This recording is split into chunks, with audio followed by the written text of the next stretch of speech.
Hey. Okay, now I Haha. can see me, but I can't see. So, There you oh, are. there you are. There you are. I Jeez see ya. Louise, man. I don't know why it's not working. Yeah. I love it. I don't remember why the hell we met. Welcome to This Commerce Life. This is a podcast aimed at small, medium entrepreneurs focused on commerce. I'm Phil, your host, and Kenny, your co-host, will join us as well. And we're going to talk to you about the world of retail and commerce and how things are changing in the world. I do have a funny story on this. So when I worked for Johnson & Johnson, one of the categories that I looked after was women's health. So I did, Stay Free, Carefree, OB, Yeah, Femcare, I all bought that that for stuff. you. Yeah. Yeah.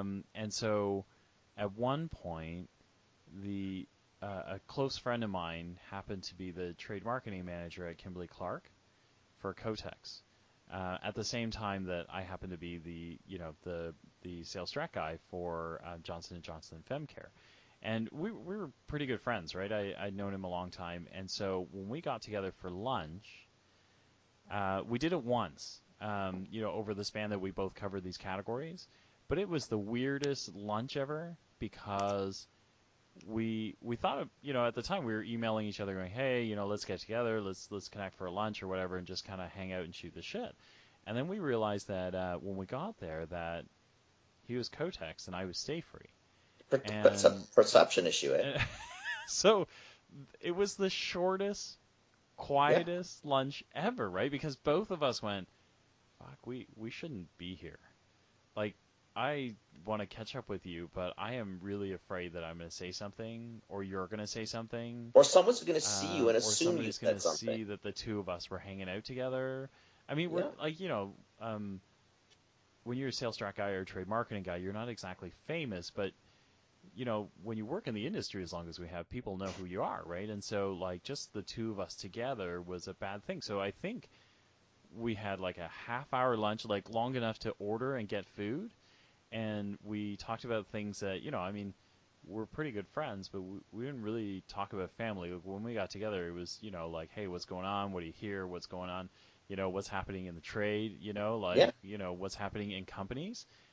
But it literally got awkward so fast because, like, hey, so what's going on? Not Nothing. much. Not much, stuff. Like, and what about you? Stuff? Like, Well, we, what happens if the Procter& and Gamble trade marketer walks into the same restaurant yeah, no, then you're and sees you screwed. guys there? Yeah, What are like, they you're going to so say, screwed. Like, so right? screwed, right? Like, yeah. Yeah. And it's unfortunate, right? Uh, I mean, because even on the industry on our side, I mean, the East is different than the West, definitively. yeah. Like when we used to walk trade shows, if we saw, Save On guys, Yeah. PharmaSave guys, who Yeah. gives a shit, man? We're all Yeah. friends, Yeah. whatever. Yeah. And you go out, you have a Yeah. beer or two, and nobody talk Yeah. business because one, nobody cared enough, Yeah. and two, you're not going to do that. Yeah. All the East guys, nobody talked to anybody, Yeah. not to us, not to themselves. Like everybody, they must have this memo on the wall: Yeah. "Thou shalt not talk to anybody outside of your Yeah. own." Yeah. And in the West, it was just a gong show.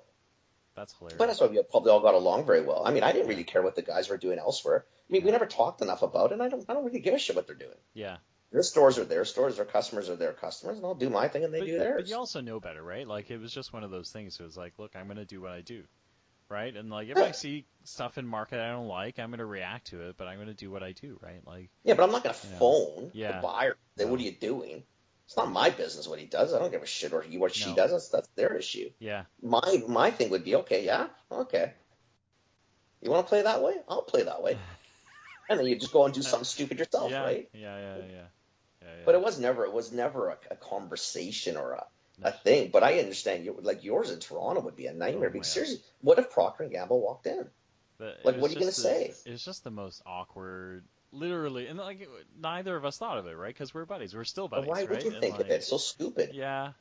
But as soon as we got there, But it was like, fuck, we yeah, this shouldn't is do this, really like. not gonna look good. Uh, Yeah, it was pretty funny. So um, I wanted to go back to the Loblaws thing because what I was doing, I was reading I don't know how you feel about this, but here's what I was thinking for today. I was thinking we should go back and talk about Loblaws and the price fixing thing because I was reading about it online, and most of the articles are quite poor Oh, on price fixing. Like it's kind of that I actually think like the whole idea of like what Loblaws did is not clear. Like I'm actually reading like a whole bunch like um, the McLean's article on this is it's downright convoluted because all it talks about is how Loblaws cost you more money, and it looks at the ratio of like cost of bread versus cost of inflation and how Loblaws jumped up the price, but doesn't actually talk about like pricing and why and what Loblaws did to fix the price. Do you know what I mean? Like there's none of I that. think I think probably what happens with it is because they own Weston Bakery Yeah, and they're the largest grocer in the country, yeah, is that if they raise the prices and they have so much traffic, it might compel Canada Bread to say, well, shit, what the hell? yeah, We'll go with them, right? yeah, So it's not like they sat and phoned each other or you know what I mean? I don't, I'm not, I've read it too, and I'm still kind of not quite getting it. I think what it is really more than anything is because there's no competition. The two biggest bakeries run the country. yeah, So if one yeah. goes and the other follows, I mean, in essence, Yeah, the funny, I mean, because you know, I'll tell you what my first impression of this was. In a lot of ways, um, the copy of the NDAs that I've signed at a whole bunch of companies that I've worked at just popped into my head as I'm saying all this stuff. But in a lot of ways, there are a lot of if you if you went with price fixing and what it truly means, there are probably a lot of companies that would fall really close to the definition of price fixing, right? Like if you yeah. think of like I'm trying to pick a category that I didn't work in that so I don't get into any because Well, I would hate for a lawyer to be listening to this and then but define, so like what's price fixing to you? Like, what is it? so to me it's collusion. It's when um, major retail gets together and says, listen, like I'm not going to sell bread for any less than $3 a loaf, and you shouldn't either, Right? right? But it has to be to me it has to be the deliberate act of like literally I'm Loblaws, you're London Drugs, Sobeys is over there, and somebody else is over there, and I call one of you guys or I call all of you guys. Actually, no, I think if you call one, if I called you and I said, hey Kenny, I'm going to sell bread for $3, and you went, all right, I'm going to do the same, right? To me, that would be price fixing. To me, that's totally price fixing. Yeah, yeah, yeah. So, But it's, yeah, here's where I get stuck because, and you've seen this, I've seen it from my side for sure on the brand side, is there is like every brand has their fundamentals. Like nowadays they call it MAP pricing, right? Like it could be MSRP, it could be yeah. list pricing, it could be EDLP. Like there's a million names for this, but when a brand comes in makes a strong suggestion that you know the optimum like profit margin which should put you at $3 for a loaf of bread, right? And then that brand walks around to all the retailers and makes that suggestion. Is that price fixing or not price fixing?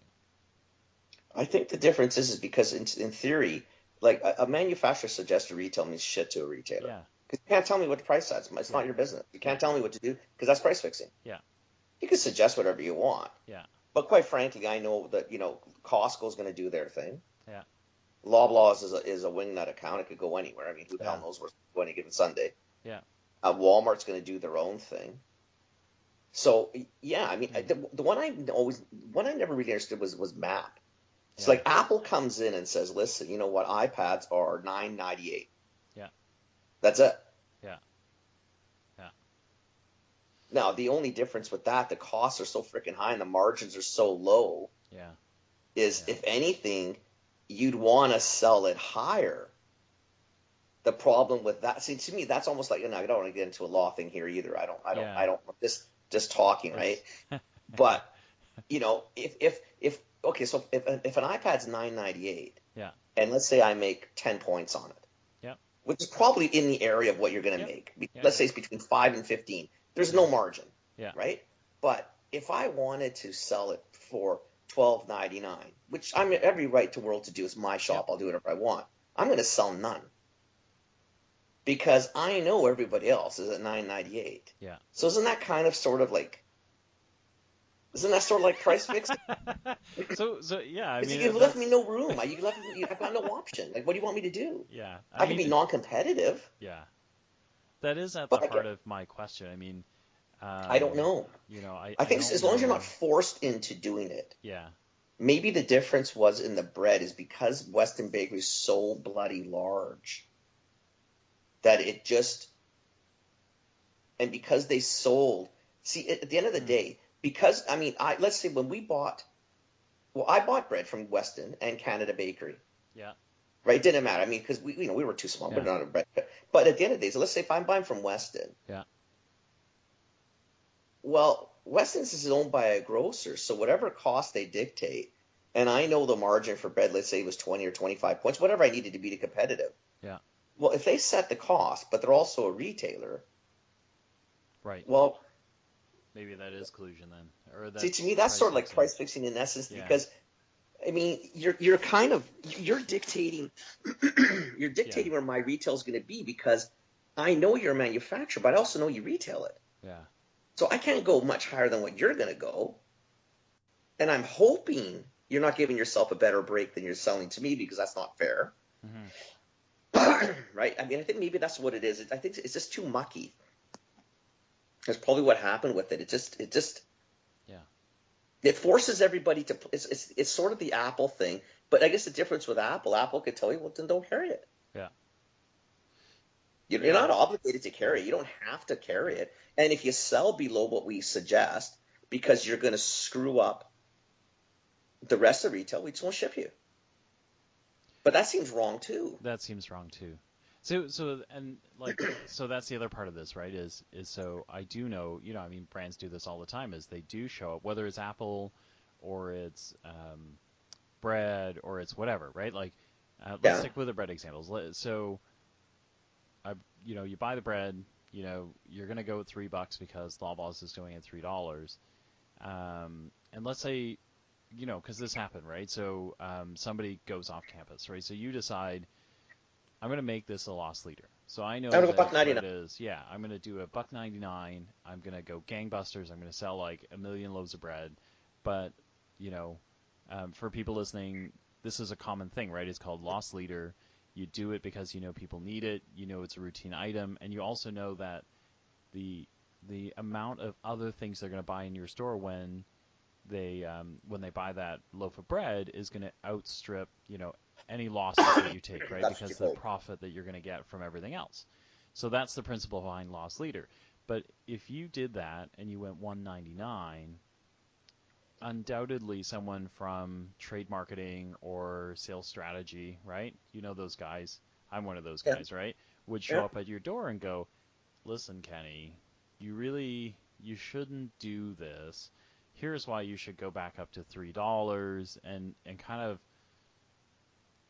gently cajole you until you kind of, you know, brought your prices back up, right? Because in the but I wasn't obligated to. See, that's the difference. The thing is, I could tell you to pound sand. What are you going to do? Yeah. I mean, your only option is you can stop shipping me. Which you can't really do. Exactly. Right? Like, so at the end of the day, I couldn't legally do that and be able to defend myself and say, well, you know, I just didn't have any London Drugs allocated stock, right? Like, it would never be, Yeah. So I guess the thing is, on my side, the reason you might convince me to move up is purely empirical. if you're showing me, okay, listen, do the math, knucklehead. Mm-hmm. I know you lost leadered it, Mm-hmm. but you sold 1 million widgets. Yeah. You made nothing. You actually lost money. Yeah. Show me, don't show me, but look at your basket analysis. Yeah. Did you actually grow your sales? If you didn't grow your sales, all you did was just leave money on the table. Yeah. You might as well go back up. Yeah. Because you're not doing yourself any good. Now, Yeah. if I went to you and said, listen, I sold 1 million widgets, but my baskets went from $40 to $70. Yeah. Buddy, I don't really give a shit what you say. Yeah. It was a good move for me corporately. Yeah. Typically, what you find, though, it doesn't work. Price is the worst play. It's a short-term hit. Yeah. You get it for a little bit. Yeah. And then, if I hold it there, I get a guy like a Loblaws or a Walmart who's going to come in and say, you know what, that little prick in the West is going to screw it up. Thump. Yeah. And then they got billions of dollars, and then the game's over, and then I'm out anyway. Yeah. Yeah. So I never won anything. And then it's almost 8 weeks, right? Because after you go back, or whatever the time frame is, whatever it takes a long right? time, right? Because Absolutely. every retailer takes a cut at this until, everyone goes, listen, this is madness, right? We've all been losing money for 6 months or whatever it is. Like, let's go back, and then everyone slowly migrates back up again, right? So, yeah, you're right. But there was really nobody could force me to do anything. Yeah. Really, at the end of the day, my answer was always the same. Well, you can't do that because it's price fixing. Yeah. I'm buying it. Whatever I decide to sell it for is my business. Yeah. If I want to lose a ton of money in your product because I think my customers come in and buy more of other things, I mean, it may not be the soundest business decision per se, Yeah. but it's mine. Yeah.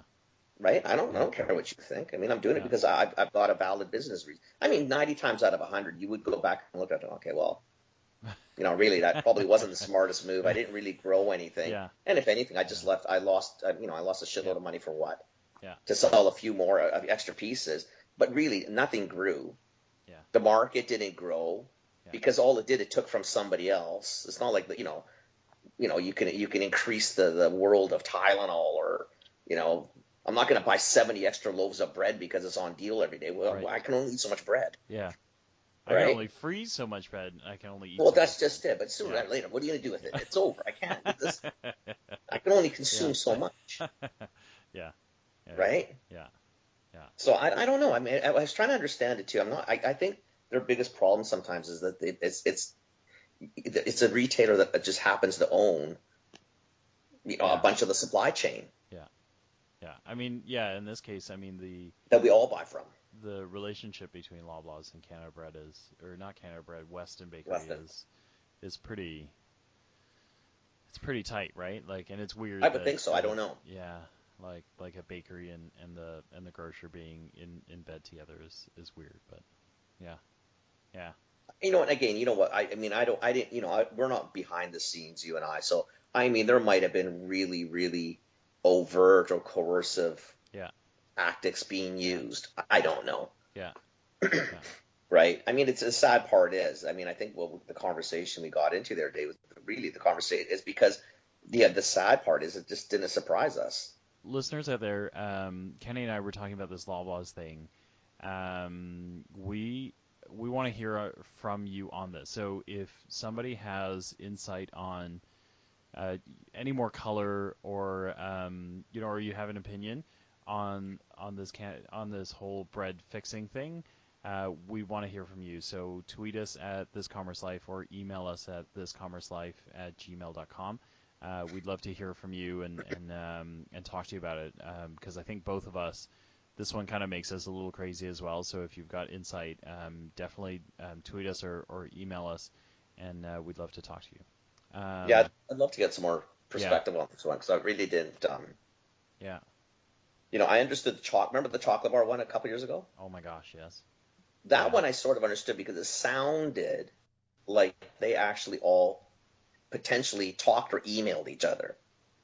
Right? And I think that's what the Canadian government went after because at that point it's like, okay, you guys are seriously all yip-yapping. Yeah. to set this price. That I understood. Yeah.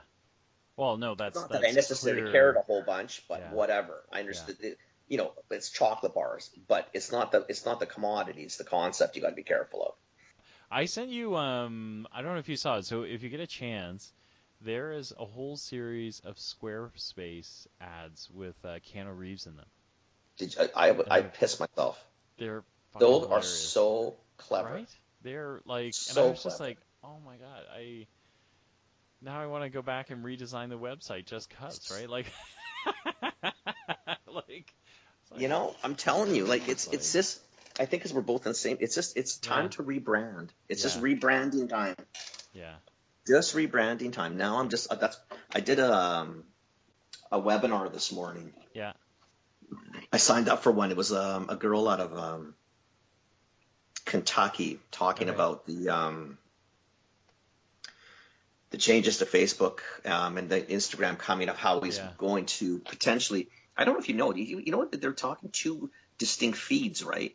yeah, yeah, Which is kind of trying to understand. Or I understand his logic because you want to make Facebook more back to what Facebook was, which yeah, was friends looking at pictures of kids, blah blah blah blah blah. yeah. But from a business standpoint, like for the bar or the coffee company, It's gonna not hurt. having that organic reach because you're going to restrict the shit out of it Yeah, is problematic, yeah, yeah. There's right? So anyway, I did this webinar. She was giving ideas on different ways to make sure that you're still relevant and you still will get a fair amount of organic notice out of things. But I just sent you. I've been listening to it. There's a really great podcast by a group called Recode, and they're kind of yeah, like smaller media, but they do really, like externalists from big places, right? Just doing a more boutique job. And they actually talk to the Facebook guys, so the guy who runs Feed, and then a former journalist who's been hired over to talk to journalists about how it works. Because one of the things that they were talking about is just the concern that one, they kind of wandered into news feeds and like product feeds yeah, um, as a revenue stream, but they kind of didn't realize the shitstorm they were getting into. And so, like, all of the stuff around like fake news and like yeah, Russians populating, yeah, it's really kind of like they're trying to figure out, like, literally they're trying to pull themselves out of that, right? Which is precipitating all of this change, right? And so yeah, I mean it's a neat episode. I haven't quite finished it, but they talk about send it to me. I'd love to um, listen to it yeah, because I yeah, disagree with what they're trying to do, and I know they're getting pressure to do it. yeah, But I don't want to save the U.S. government from being influenced if it's going to destroy a bunch of small business because yeah, we all know that Facebook is probably the number one resource for all of us. I mean, yeah, people are going to Facebook before any other medium, web page, way ahead of web pages. yeah, They check to see if you have a Facebook page first. yeah, I mean, yeah, the thing, you're interviewing somebody for jobs. Where do you go first? yeah. You don't LinkedIn. go to LinkedIn. You go to Facebook. You want to see what the Yeah, hell they're doing. yeah, You don't want to see the fake one. yeah, That LinkedIn's a clean one. I want to yeah. see what the real stuff that's going on Facebook, It's true. right? It's true. It's true. But if they start Yeah, restricting it too much, I'm just worried that yeah, I mean, it's just because it's a great way for us to connect to our people. So, I mean, this girl's the whole premise was keep your content interesting, keep it authentic, keep it on point, so that you do get the likes, the shares, etc. Because yeah, that will flip the algorithm to put you back into. You can't be lazy, which is like yeah, maybe that's what it is. I mean, we all got yeah, pretty lazy, and that's where the fake news comes in. yeah, yeah, Because when you just start retweeting, well, Trump's classic example. yeah, I yeah, mean, numbnuts retweets shit without even yeah, reading it. yeah, yeah, I mean, so seriously, if you can't even control the guy who's running the damn country, yeah, what do you expect from the rest of us? yeah. I mean, set the bar. You're Yeah, retweeting white nationalists. I mean, buddy, yeah. Come on, man. seriously, we can Yeah, only work with you so long, right? You gotta, yeah, yeah, yeah. So it'll be, but I don't. It's just so when I was listening to the Recode, so I sent it to you by text, so you should have a link you can jump to. okay, that's But my text was running. yeah, yeah, yeah. But I Yeah, think that they're also talking about putting in pay portals for news. Like, so if like it's the Globe and Mail or the Telegraph or whatever, there's going to be a pay portal that once you've read like 5 articles or whatever, it's gonna redirect you so you can buy a subscription before you can keep reading. So I don't know if I don't like that. Yeah, I don't like that either, but I actually think that what it might do is just push. What I like about it is that it's going to push news away from the feed. And so if the feed was just your friends and your family, and then kind of a bunch of uh, advertising, that sort of thing, I think that might be okay too. So I don't Yeah, know that, possibly. so I don't know that if it's all that crazy. I'm not sure. I'm not sure if it's going to be that catastrophic. I also think like there's a ton of other stuff now, right? Like I mean, if you do live streaming on Facebook or you do videos on Facebook, they do Yeah, great, right? Like yeah, so, I think it means that the cheap and cheerful like Facebook targeting ads you might have to walk away from, and yeah. you might have to do more authentic content, right? So which is I think where your girl is going. All right, that's the end of this Commerce Life. We'll be back soon with the next episode. Thank you for joining us. We hope you enjoyed it. Give us feedback. Tell us what you think. Subscribe, like us, join us, share us, tell your friends about us. And we hope to see you next time with more commerce news.